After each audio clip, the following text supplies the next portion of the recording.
Welcome YouTube community and Stanford community to this week's session of the Entrepreneurial Thought Leader Seminar. It is great to have you. I am Ravi Balani, a lecturer in the Management Science and Engineering Department at Stanford and the director of Alchemist, an accelerator for enterprise startups. I'd like to officially welcome you to the Entrepreneurial Thought Leader Seminar, which is brought to you by STVP, the Entrepreneurship Center in Stanford School of Engineering, and BASIS, the Business Association of Stanford Entrepreneurial Students. This week, we are delighted to welcome Paola Santana to ETL.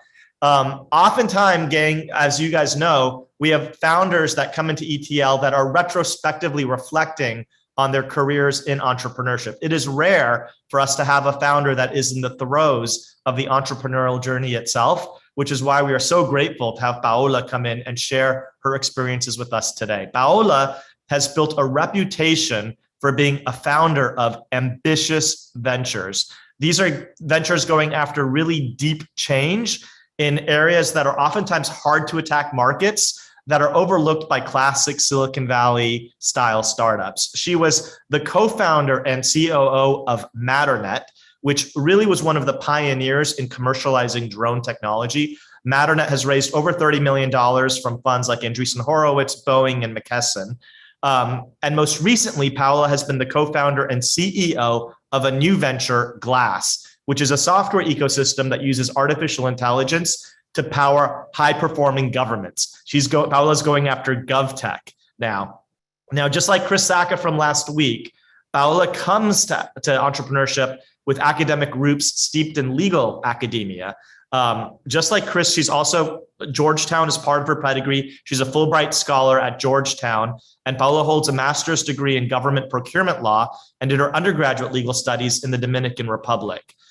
She has worked in the White House, the Congress for the US federal government, the FAA, NASA, and NASA to enact regulatory frameworks for new transportation technologies. And she's been on a dizzying number of lists. So she's been featured on LinkedIn's top professionals under 35, CNET's top 20 Latin in tech, Forbes' top 50 women of power in the Dominican Republic, and the list goes on and on. She's served as a member of the US Federal Drone Advisory Committee. She's also one of the founding mentors of Stanford's Social Enterprise Labs program. If you haven't checked out that, you should as well. So with that, everybody, please join me in giving Paola a virtual welcome to ETL. Paola, lots of virtual love to you from the ETL community.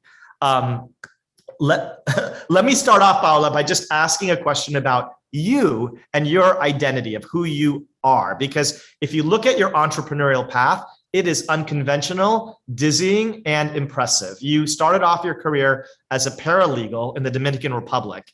You then pursued a couple of master's degrees at the intersection of law and public administration. You worked in the court system in the Dominican Republic, and then you co-founded a drone delivery startup.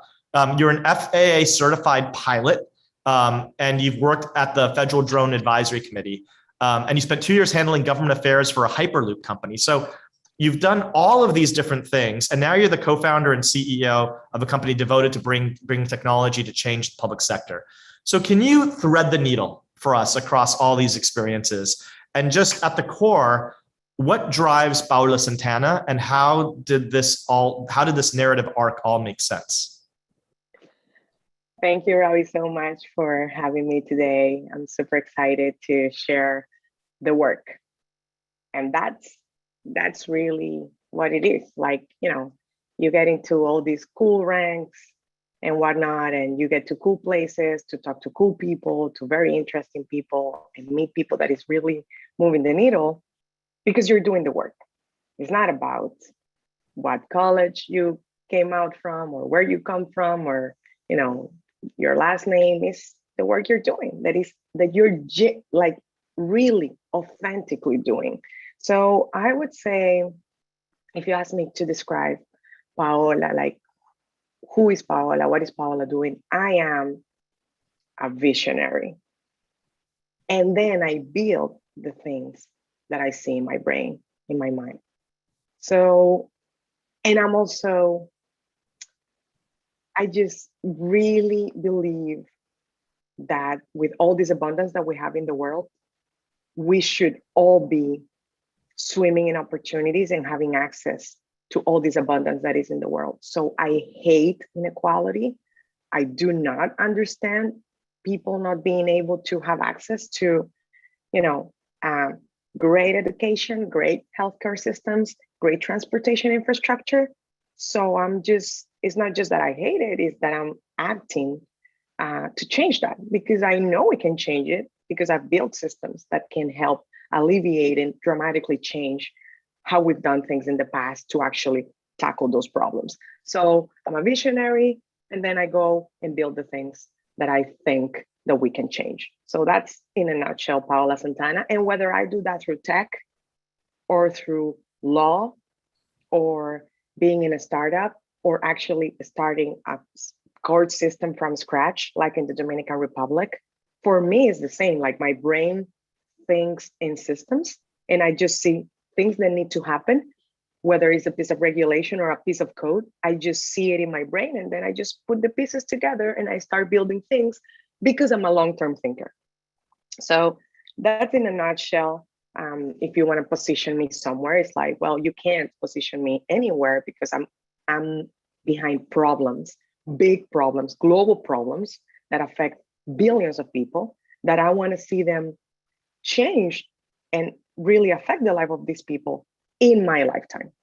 So I would say that. Well, I love this idea of being a long-term thinker and trying to and having this combination of a long-term vision and also just understanding what are the next three things you need to get done when you're building something out. And I'd like to just dive deeper into that, because I think many people with your background would be focused on public administration or a career of public service.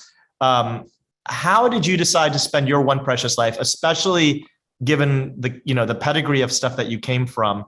Why go into entrepreneurship? Did you have opportunities to do something more in the public sector, and was that at all a tension, or how did you make that decision? Well, actually, I don't think it was like a decision. Actually, I came to Silicon Valley back in 2011 after being frustrated with not being able to change public sector systems from within.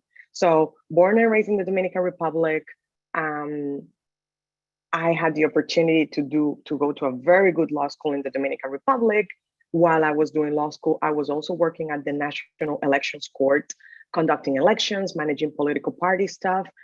I used to see that political parties were not behaving democratically inside, which led to my thesis and research for me to graduate from law school. That was like a big question on, can political parties not behaving democratically inside with their membership govern democratically when they actually get to office? I was like, whoa, I was not expecting to find this. I was just trying to do my 75-page thesis to graduate, right? And suddenly I have this whole world of data. Never considered myself a data analyst, of something at the intersection of how do I take this piece of information that I wasn't looking for, and now I have like this whole puzzle to figure out on, is democracy the system to govern the world? Because it seems that through the vehicles that were executing democracy, that is political parties, is not the actual means to the end. So I presented that to the Fulbright committee. They were like, okay, what's the answer to that question? And I'm like, I don't know, give me a Fulbright scholarship so I can go and figure it out. I come to Washington, DC, and I'm telling you things that back then I didn't understand. So I was thinking, I'm going to go to the political capital of the world, that is Washington, DC, to come up with an answer of what is the next evolution after democracy, or how can I improve political party systems so they can actually govern democratically and make all these, abundance be accessible to everyone. I studied there for 1 year at Georgetown and George Washington University. I actually specialize in government contracts, government procurement. We will go back to that later.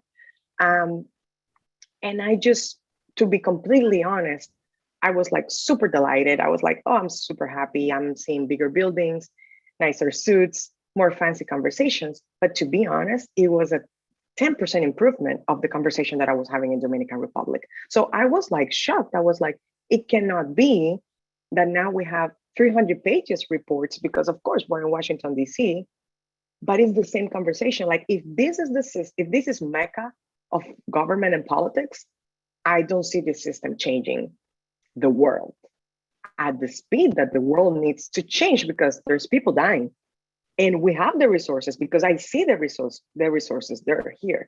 So that made me rethink what was the means to the end, and if I was committed with the means or the end. Like coming from an emerging economy, it's very important that you have a title, like you're a lawyer, then have your certificate of being a lawyer, put it on the wall, and then do be a lawyer. But then I was like, I'm more committed to actually figuring out which system can bring massive positive change to the world. I did a step back. I learned about technology in Silicon Valley. I saw what technology was doing. This is 2011. And I was like, even if I don't know anything about technology, I'm going to go to the place where change is happening.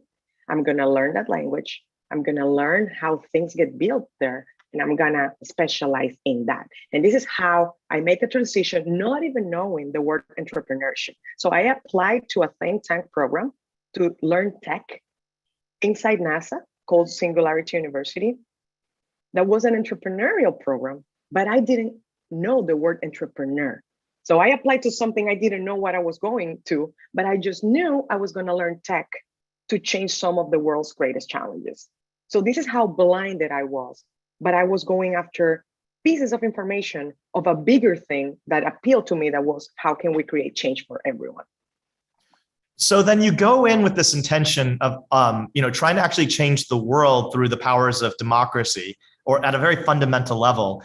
And you end up, after then discovering the need to focus on tech, or even this amorphous concept of entrepreneurship as the channel for change, to build a very tech forward and ambitious first startup, which isn't in Silicon Valley, 90% of the startups are software, and you build a drone tech company at a time when it's hardware, there's regulatory issues with even commercializing drone tech, and you end up building one of the vanguards in the industry, which was Matternet.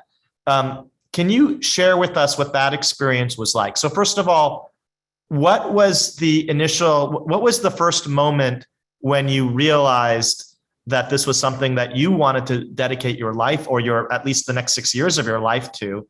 And when was the moment that you realized that it was actually going to work? Can you walk us through those two key moments of Matternet and any other milestone events? Yeah. So it's great that I didn't understand what I was throwing myself in. I never considered myself an entrepreneur. Again, I never had that education.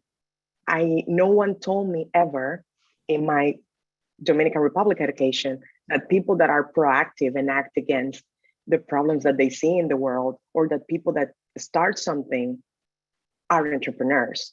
I wouldn't hear that I'm a collaborator. I would hear that I'm doing something, part of a project. And my mom is a businesswoman. My mom is an actual pioneer in the Dominican Republic for introducing preventative medicine in the Dominican Republic, but I never saw her as an entrepreneur neither. So the power of understanding what you're doing and of putting a word to it was very shocking to me, because I was like, I've been seeing people doing things from scratch. I've been doing things from scratch at the public sector. I just didn't know that was a form of entrepreneurship. So when I started learning about the topic, when I started the company, even when we started Matternet with my co-founders, I still didn't consider myself an entrepreneur. I consider myself a smart person that was coming from one of the contexts that we wanted to solve.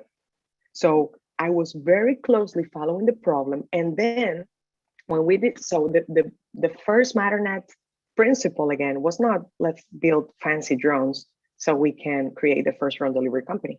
It was about, okay, 1 billion people in the world today, 10 years ago, still today, same problem, lack access to basic healthcare services, and they cannot put, even if they're local farmers and they live 2 kilometers away from their local markets, they cannot put their goods into market because they're disconnected in what we call the first and last mile. First and last mile is 1 to 10 kilometers, least automated, most expensive part of the whole supply chain. And then it's almost like embarrassing that by 2 kilometers, you might be totally disconnected from the world's economy. And that's okay if you are wealthy or well off, but if you are poor, that means that you're never gonna make a sustainable way out of poverty because you're disconnected from every link. We can go deep into that, like even healthcare, you live close to a small clinic in the developing world. The day you get sick, you cannot have access to medicine. When you go to the small clinic has no electricity, it doesn't have any vaccines. You need to actually go to the town, to the town and the hospital. So that means that the hospital is full of people that could have and didn't get access to healthcare services in the small clinic that was closest to them. So the whole world functions on the premise of this spoken hub system. And it just doesn't work all the time because it means that you need to have a road, 1 kilometer of road, about $1 million to build. And then you need to have a vehicle that is manned. And then you need to have gas. So we're like, can we just leapfrog all these stages of building stuff? Can we just put a vehicle that flies so we don't need the road and that doesn't need to be manually driven, so we can just remotely send things around? So that was the core of Matternet, to create an internet of matter, Matternet, so we can have, like the internet, be functioning on the background 24/7 and moving, as opposed to little packages of information, moving little packages of things that were really needed in the places where we were moving those stuff. And in Dominican Republic, or for anybody that comes from the developing world, I am 35. And when I was born and when I started my company at 25, those roads and those communities that were isolated were still isolated. So for me, from a public sector point of view, is poor government decision-making year after year, government after government, candidate after candidate. It doesn't matter the color of the political party. It's beyond that. So how can I stop protesting, stop going to Congress, stop voting for someone? Hopefully they pass a bill. Hopefully they grant the budget. So hopefully we build the road. I'm like, can I just connect these communities? And we come up with the drone delivery idea. And it was 2011. It was too early. I was very skeptical too. I was like, I don't even know how many things we can put in this 5-pound thing. What are we going to be moving there? It's like almost the same conversation of what are we going to do with a personal computer? Are we going to put it in the kitchen to have recipes? Like, it was the early understanding of we need a different mode of transportation. We don't know exactly what we're going to be moving there to make it profitable. Like, profit was not even a word in my lingo. Yep. I just knew that there was a way to do things different, and how we build infrastructure could change if we brought drones to the scene. And that was, and just to capture that, and that was enough then for you to decide that I'm going to commit my time against this, was understanding that this was a significant problem, that there's 1 billion people that don't have access to roads, and understanding that the current government-driven approaches are woefully inadequate, and that there is this hope or this vision of how you could use tech to solve that problem. So that happened in 2011. When was the moment that you realized that actually Matternet was going to work, that the product was going to work? How long did that take? And when did that first moment emerge? And what was that moment? I think I always knew it was going to work. Like, the questions around entrepreneurship were the ones that I didn't really handle. Like, how do we make money out of this? How do we scale this? How do we go to market? How do we have product to market fit? I didn't understand any of those answers, which were important to understand how to be sustainable. Because one of the things I tell entrepreneurs is, even if you're a social entrepreneur, even if you have, a publicly, faced startup, if you don't find a way to be the owner of your destiny, which means to be self-sustainable, you are always depending on someone that is aligned with you to give you money so you can execute the vision that you see in your brain. So I knew that we needed to find a way to make sure that the technology that we were developing would reach every corner of the world, and not to widen the gap between countries that have money to pay for the tech and the countries that do not have the money, and this is why their people continues to be poor. So, but I did know it was going to work because it was like you could, and this is very important. And at Stanford, you guys talk a lot about this, about the air view of something and the ground view of something. Like, no. Let me go to the ground and understand. When I do a proof of concept and I see this drone moving one vaccine or one, diagnostic from point A to point B that is 10 kilometers apart, but is full of mountains and no roads, okay, this is disruptive. And I could see it because I come from that country. I come from one of those countries. So then it was a matter of putting the use case together. Okay, how many countries are like this? How many countries have this problem? How can we gather data that hasn't been gathered in this way before? Because we have not been optimizing to move things that are 5 pounds. We have been optimizing to aggregate and then disaggregate. So then it was a matter of conveying the message in a way that the world could follow the vision. It was not until, and then, no past background on entrepreneurship, not a tech person myself, but I did have tech co-founders. But it was very hard in the early days. However, I knew that we needed 2 pieces. There was no drone regulation either. And the drones, the technical capability for the drones to actually enable the first drone delivery networks didn't exist neither. So my co-founder was like, this tech person that can push the technology side. And then I need to talk to all these different international organizations like the United Nations International Civil Aviation Organization, all these civil aviation authorities like the Federal Aviation Authorization here in the United States, NASA, and the White House. I didn't actually get to work at the White House. I couldn't because I'm an immigrant. I'm not a US citizen, so I couldn't get in to work there. But I managed to engage with them to actually pass the first drone regulation. So I started to see where my skill set, that is a skill set that I would say 10 years ago, is like, if you're a lawyer, if you're into government, go back to DC. That was the feeling 10 years ago in Silicon Valley. But I started to see like, yeah, I can go to DC, but if I'm not here, we won't have drone regulation. So this is where I started to understand, like, what, this is super needed and this is gonna happen. And then we have a couple of early cases with Bhutan, the Prime Minister of Bhutan. So one of our TED Talks, and he was like, I need that in Bhutan. Then Doctors Without Borders said, I need that in Papua New Guinea. And we did a pilot in Papua New Guinea. Then UNICEF saw that.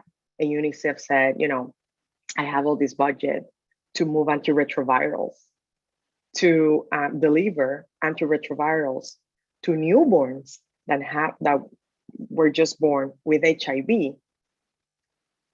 And we have a study that if newborns are put into antiretroviral treatment within the first 8 weeks after they're born, they never freaking develop HIV. I was like, where do we need to put these drones yesterday? And they were like, this is a test. Bring the drones and let's put them in Malawi. That is the country with the highest incidence of HIV. And we ended up doing like the first drone delivery use cases in Africa. So, but again, I was not after let's do big stuff. I was not after let's do flashy stuff. I was after let's do things that change the world today. So that's when I started to see like, this is really going to happen. This is really going to change something. We just need to find a way to also make money while we do good in the world.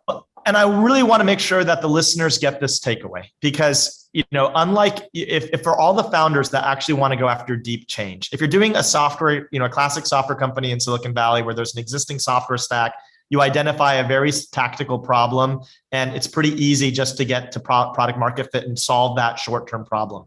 If you're going after long-term change, where in your case, there's no regulatory framework to operate, you need to create new technology, these drones. You need to actually create these networks that need to exist before even these applications can be fulfilled. It can be a very existential threat if you're trying to build a real long-term infrastructure play type of company to survive. And so I want to make sure that the takeaway about what to focus on is clear for the founders that want to do more ambitious ventures. what is the advice in the early days in terms of thinking about what you need to focus on if you're trying to build a deep change company?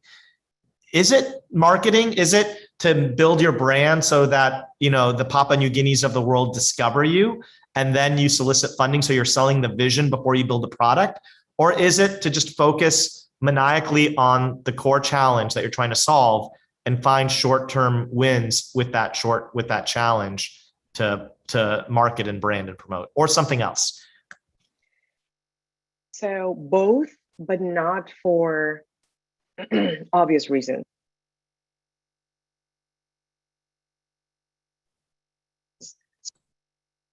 Paola, you went out for a second for me. Can you repeat that, Paola, what you just said, the last 30 seconds?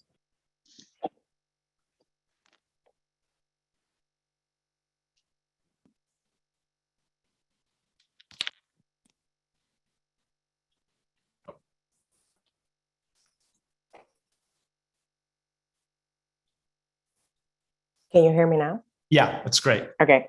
Yeah. So I was saying, but for different reasons.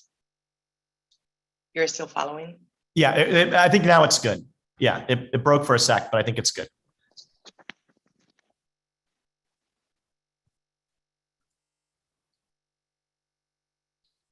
I just want to make sure I'm not having. It's good. It's good, yeah, Paola. great. I'll let you know if it doesn't, if it breaks. So you need to focus on doing the work. And doing the work is being very close to the problem and following that client and that user to where the client is. So these things that we say all the time, like get out of the building, it's like I've spent so much time creating perfect surveys, creating the perfect interview. And when I go on site, I'm so focused on asking my questions that I'm missing the point. When we went to Bhutan and to Papua New Guinea, the perfect plans were not important anymore because we were on site, and before imposing our tech and our plans, we had to, do some reconnaissance and really understand what was going on there. Like these people, and I think also it's important that we give credit to the people that have been trying to solve problems for a while, for decades, actually. Like you go there, and the first thing you need to do is to really understand the problem and get close to the people that have been frustrated, because those are the skeptics of the thing, of the new solution that you bring. So if you follow the problem, you've done 80% of the work. However, I have to admit that I don't know if the Prime Minister of Bhutan or the Doctors Without Borders or UNICEF would have heard from us if we wouldn't have had a TED Talk. So it's a mix of doing the work, but then you need to make sure that the people out there that is looking for people like us that are doing the work, that they can find you. And this applies to fundraising. This applies to people that is trying to raise money and that they are a minority, or they're a group that traditionally hasn't built this type of technology or built this type of startup or raised this amount of money. Like you need to do the work, but then you need to talk about the work you're doing, not the opposite. Many people go out and talk about things before they're actually putting the work, but you do need to do both.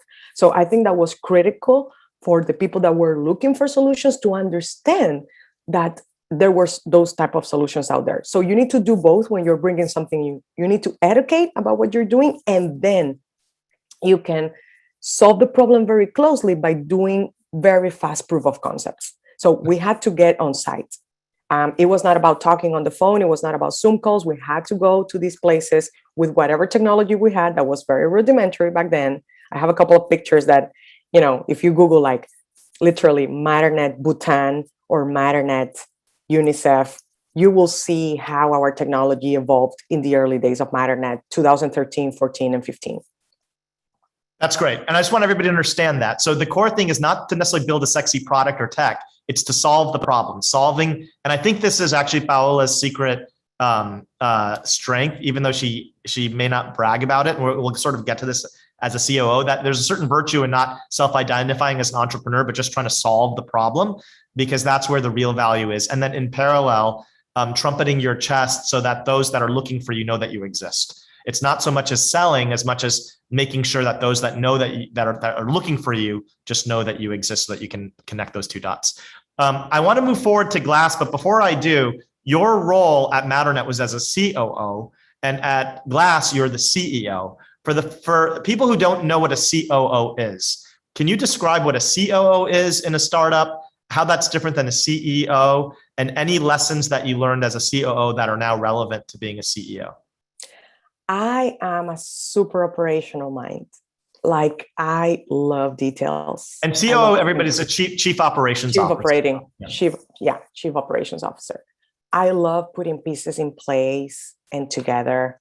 I love the nitty-gritty of big plans. I love coordinating big systems and interoperating systems. So if nothing else, a COO is someone that makes sure that whatever the vision of the company is and all the pieces that need to come together financially, operationally, per se, like day-to-day stuff, technical, people, HR, all of those pieces come together in a way that makes the company move forward. I would say that the main difference between CEO and COO, it depends on who is in those roles. So in our case, my CEO was highly technical, and he was in charge of, I would say, make sure that we were building the drones in the lab. And my job, I saw it more as I need to make sure that the labs that we have so thoughtfully built and designed and heavily tested in the lab can go out and be in the air legally, and that we can actually charge for it, and that I have a permit, I have a certification, I can fly them around, and I can have them do the work that they were meant to do. So I would say the last part of that leg and bring that technology to the world. That's what my role entailed. In different stages, it entailed different things. So initially I had to work a lot with regulatory bodies, and that was, I would say, one of the most painful parts of my role, because in Silicon Valley, we're used to go very fast. And then I would come to every weekly meeting with very little progress or no progress at all. Like, just to put you an example, the Inter-American Development Bank is like the World Bank, but for Latin America. And I remember taking to them this idea of drone delivery to improve healthcare system infrastructure. And it took them and us 6 years to do drone delivery in the Dominican Republic. I am from the Dominican Republic. One of the use cases behind Matternet is from the Dominican Republic. The problem I wanted to solve, I saw it in the Dominican Republic, in the province where my parents were born. And still today, I got that look or that question from some of the stakeholders, like, but do the drones fly? They've been flying for 6 years. So it's like there was this sense that regulation and all this part of the world where people talk a lot, but nothing moves, it didn't fit Silicon Valley. And then when I came to the table with that little outcome, or, talking to NASA and having to do something with NASA, or talking with a civil aviation authority that is asking for this amount of paperwork but hasn't approved anything in a year, it was very challenging for me to be a super high performing person and come with no outcome, because these outcomes, first of all, didn't just depend on me. And number two, because they require time. So I would say that as an operations person, I was trying to put a lot of pieces together and to operate on a longer term vision of things that needed to happen, but were not going to happen on the startup speed, if that makes sense. So I was doing all of that. And that's how I complemented, I would say, also my CEO that was more tactical and more working on the vision and the actual technology side of it. Yeah. And I think, that is the synergy of startups, is founding teams, because it is the people that can move more quickly, which is critical in the early stages. One thing that we don't often talk about in Silicon Valley or just in general in entrepreneurship is that we live in this tech crunch world where everything looks rosy and up and to the right. But we don't talk about challenges, and we don't talk about also just keeping healthy relationships between co-founders.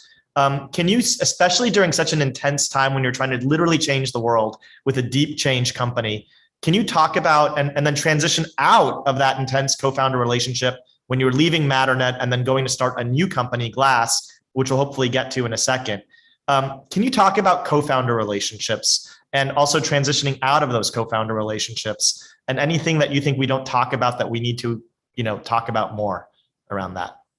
Yeah, I think that co-founder relationships are, again, if you don't know that you are starting a company and you don't know that you're a founder and you don't know that you're an entrepreneur, in your brain, you're just doing a project. And the way of doing projects is that people collaborate what they can when they can.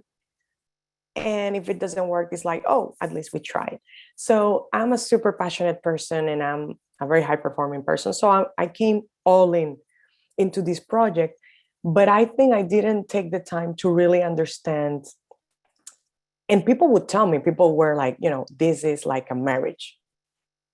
You are marrying into something. You're marrying with a person, you're marrying with your investors, and you're so focused on the problem and on the thing you're trying to solve, and you're so passionate about it, and you're so hungry for change that paperwork or things that are important to understand and reflect on. And that's also part of being super young and being the first time, you don't pay attention to these things. So I was very lucky that my co-founder was a second-time tech entrepreneur, and that from the beginning, he was very, insistent into having documentation done right and done by Silicon Valley lawyers. But still, it's like, we crafted this beautiful relationship of respect, of very high expectations. Like I look back and I'm like, I felt a lot like a failure. I know we'll talk about this a bit because you and I briefly discussed about this. I constantly felt like a failure.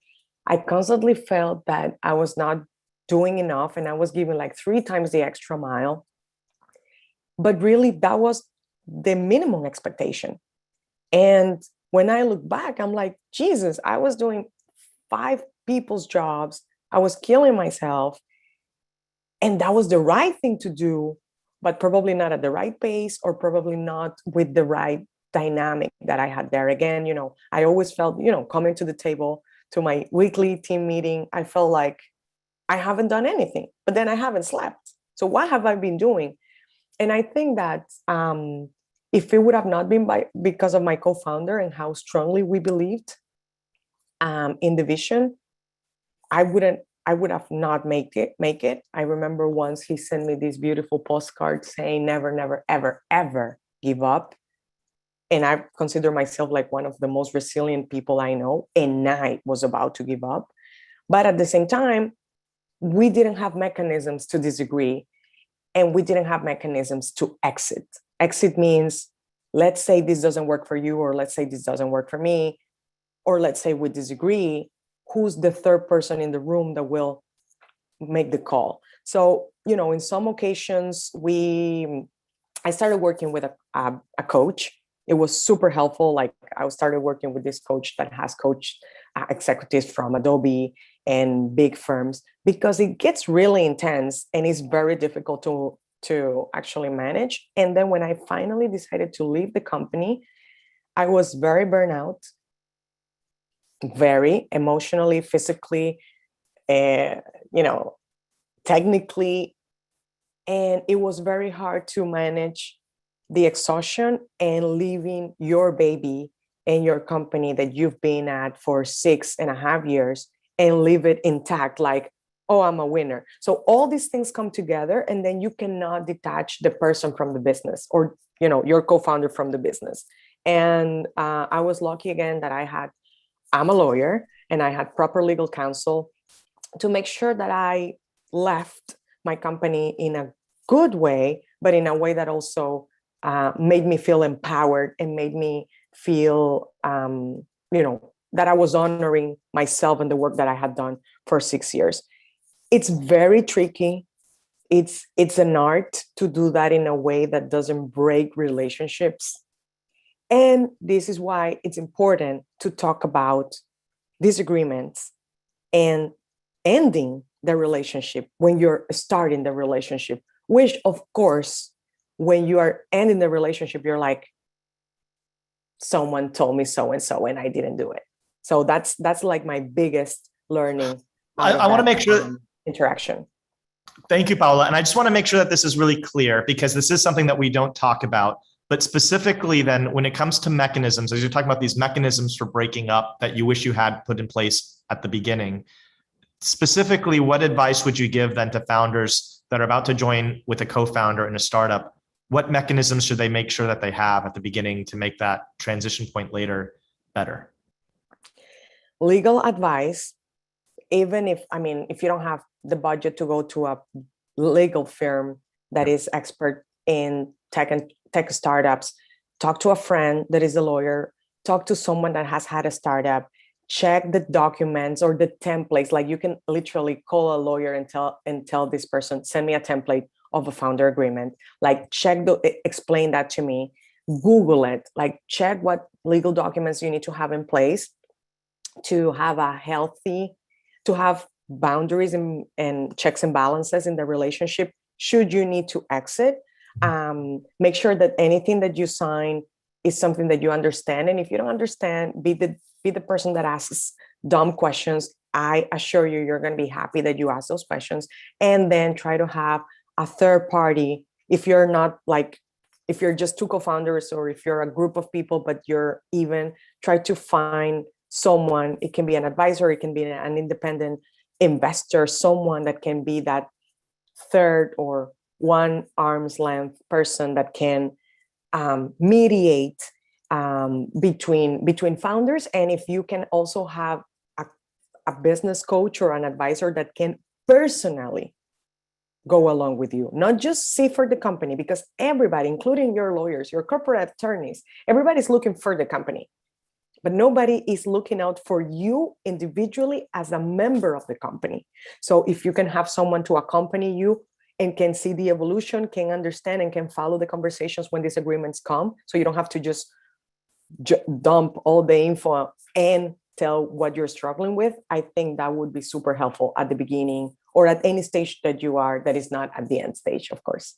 Perfect. Thank you, Paola. There's a bunch of questions and I want to get to those, but I also want to give you time for talk about Glass. So maybe I'm going to ask one question on Glass, then I'm going to go to the student-driven questions, which is you then transition. So you leave Matternet and the founding team that was your family to start this new venture, which is Glass. People think drones are really sexy. And now you're selling AI software to the play that what people think is the most unsexy space, which is the governments, GovTech. Why Glass? Why governments? Can you speak to this sentiment that government and tech startups don't mix well, and why should founders think about doing something in the government space? So why Glass? You cannot change what you cannot see. So if we don't see what we're doing wrong in the public sector and in government entities and how we're managing the things that belong to all of us, if we don't see that better, we cannot do better. So that's why Glass is as simple as that. I want to put a glass over public sector entities and governments so we can see how they're managing the world, and to do that better today. Governments are unsexy, but not to me. I love governments. And just as a reminder, governments are the biggest decision makers in the world, determining the way we live and our opportunities to thrive, from education, transportation, healthcare. Even if you have private access to all these things via private sector, all these entities depend on government regulation, government policy, or government decision making. But to go to the more granular level, governments are also the largest purchasers in the world. And imagine for a second that the largest purchasers in any jurisdiction, any region, any city, any country in the world don't have access to the simplicity and the tools that you and I have to live our day-to-day lives. They don't. They use 1980s software. They use very clunky pieces of technology, all patched up together. A little bit of this, a little bit of that, a little bit of something that an external consultant built, and a little bit of something that we built internally in-house. And when you put that together, that's a Frankenstein. Why? Because typically in Silicon Valley, we have put a lot of money into building amazing software stacks and software suites for enterprise. And what government has received has been a repackage something of that product that was designed for someone else. And in Silicon Valley, we know the power of a good user experience and user interface. We know that if we follow the problem, again, of that specific user or client, we will create something totally different that in the beginning, from the beginning, will have in its DNA that user in the whole experience. So those products, that suite ecosystem of software products for governments does not exist in the world. And that's what Glass is creating, an ecosystem of software products, starting with procurement products. Why procurement? Because government is not what government talks about. It's not what the laws that they pass in Congress. Government, the loudest way that government speaks is where they put the money behind, or the projects that they allocate money behind. And public procurement is how governments speak.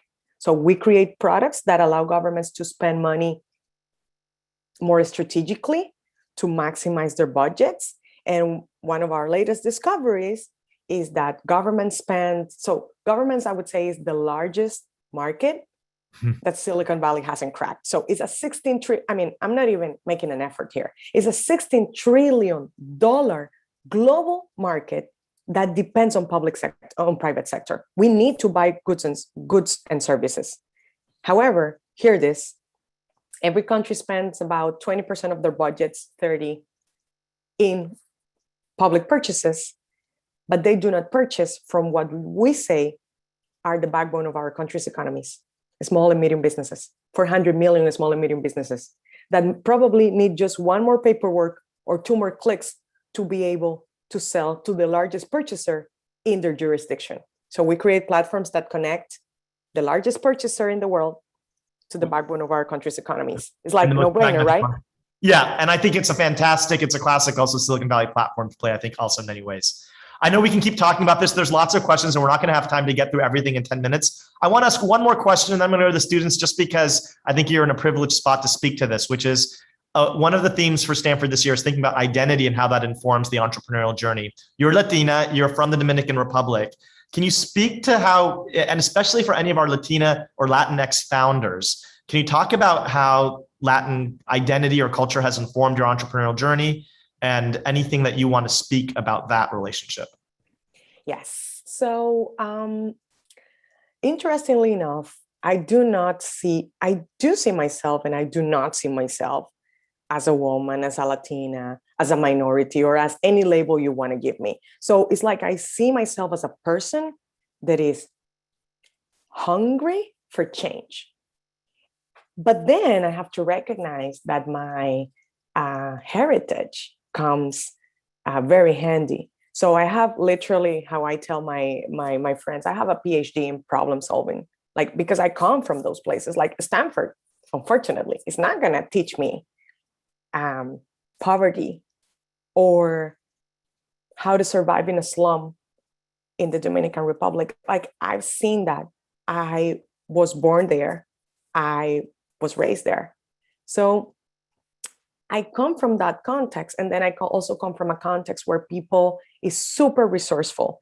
In Spanish, we say that you take your sheet up until you can, like when you're going to bed, you take your sheet like, well, if the sheet is up to here, then that's what you have. So we're super resourceful because we're learned that we need to move forward with what we can, which is a great thing because you're always going to find a way to make things work.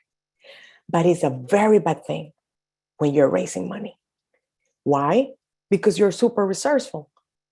And when you go and look at the numbers of Latinos raising money and raising capital, it even decreased by a three points or something like that. I think Crunchbase said the other day. Why? Because we're so resourceful that we're going to make our companies and our startups work, even if nobody else believes in us. So while our counterparts are spending and investing time, pitching decks, and finding better ways to communicate their vision because they want external stakeholders to also have a stake in the game, we are figuring out how to do what we want to do, like these big and ambitious visions, with our own resources. So it works both ways.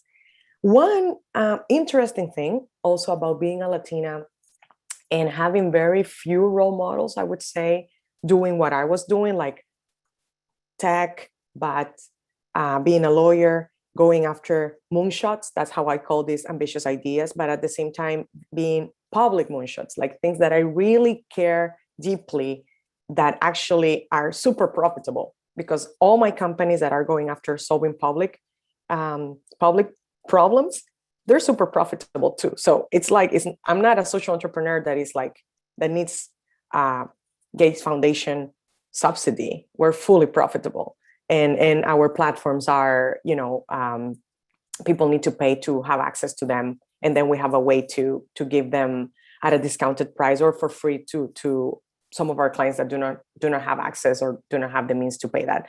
But not having a role model, again, gave me good things and bad things. Bad things is that I really didn't know I was an entrepreneur while I was solving all these problems. So I couldn't position myself and say like, well, I am a tech entrepreneur and I can command this money for my hardware tech startup. I didn't have that. So I didn't know I could command that money. I didn't know I could do that pitch. I didn't know I could go into a TED stage and not feel the imposter syndrome. But in the other end, not having that role model allowed me to be myself. So I don't have to fit into anybody else's mold, because how does a Latina leader talk like I talk? How does she raise money like I raise money?